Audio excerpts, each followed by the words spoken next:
Hindi po natin malalaman kung talagang merong unexplained wealth ang Vice President kung hindi natin mabubuksan yung kanyang mga bank records. Do you have the evidence or are you fishing for the evidence? Ang gusto lang po namin ay mailatag ang ebidensya sa inyong harap para kayo na mismo ang magsabi. At para malaman po yan ay we have to look at the statements of assets, liabilities, and net worth, bank records in terms of kung ano yung pumasok at lumabas sa kanilang mga accounts. Yung tinutukoy po ninyong fishing expedition, maaaring sabihin natin nangyari kung nagbabaka sakali lang, baka may makuha tayo dito. So anong makukuha natin if we grant all the subpoenas you're requesting?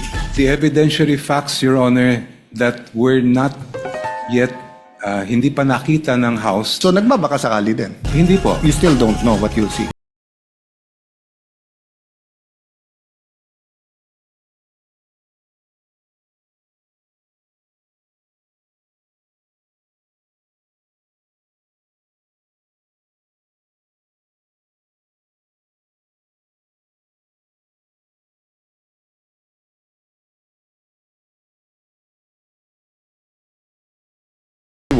And then on January 5, I take it out and put it in time deposit for 1 month. And 1 month later, it comes out, hindi na 1 million yon. 1 million in, 1 million out, 1 million in the time deposit. Paglabas, 4 million na yon. So hindi evidentiary yun, speculation sa ikot ng pera. Meaning, all I have to do is find someone with a bank account and give them a long enough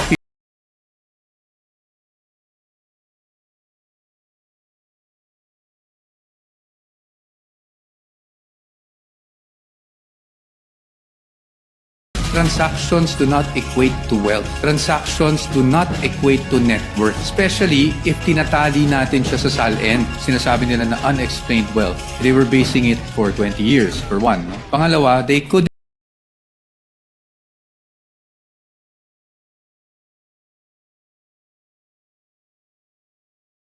articles of impeachment, it presupposes that the Vice President earned 30 million over a span of 20 years. They did not think about the Vice President not being in public office from 2013 to 2016. They didn't think about the income that could have, been generated by being married to a lawyer who had his own law office. It was basically a conjecture, speculation, conclusion of law and fact to say, biglang, uy, may unexplained wealth po dito. Pag tayo po pumunta sa piskal at ang dala lang natin dun ay puro paratang, wala man lang supporting document, what will the fiscal do? Dismiss the case outright. And that is why we're saying fishing expedition ito kasi hindi mo man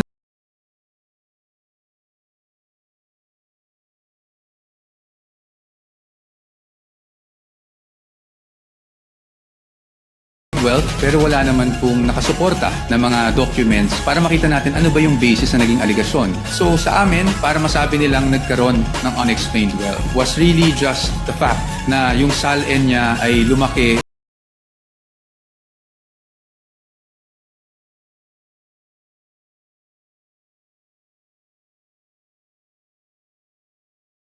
over a span of 20 years.